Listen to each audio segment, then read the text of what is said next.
Hey everyone, thanks for joining me for another devotional as we talk about what we gather around on Sundays during a few weeks of Set Alone messages. The first, talking about our responsibility as Christian citizens.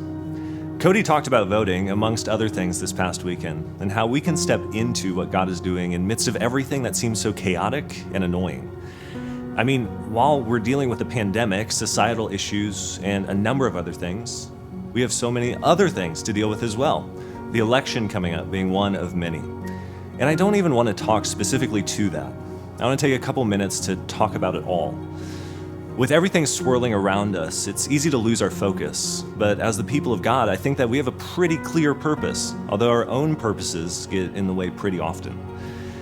Do you remember those WWJD bracelets? I think they were kind of a 90s thing, maybe a bit later, but I used to wear one. What would Jesus do? And I would look at that and be reminded of what I thought Jesus would do.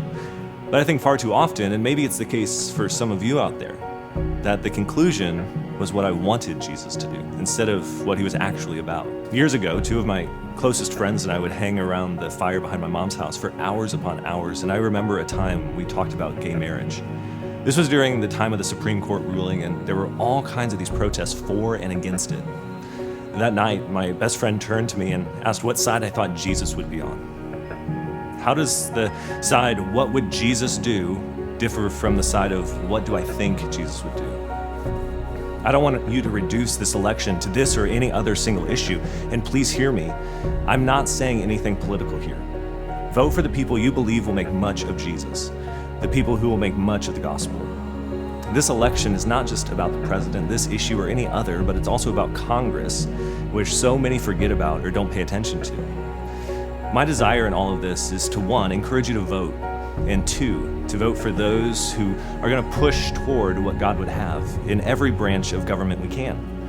It's not what I think Jesus would do, but by reading Scripture and hearing the Spirit of God, there's a truth that really is the purpose of that bracelet.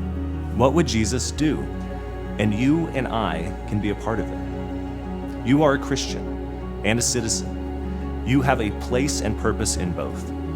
Don't neglect your voice and opportunity to make much of what Jesus would do, the Spirit of God being your guide. Don't just lean into your own biases and opinions. What would Jesus do? Really?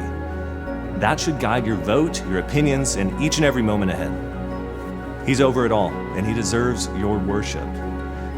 Where would Jesus be? I want to be there, and I pray that you do as well, so that together we might go further. We might pursue more with him.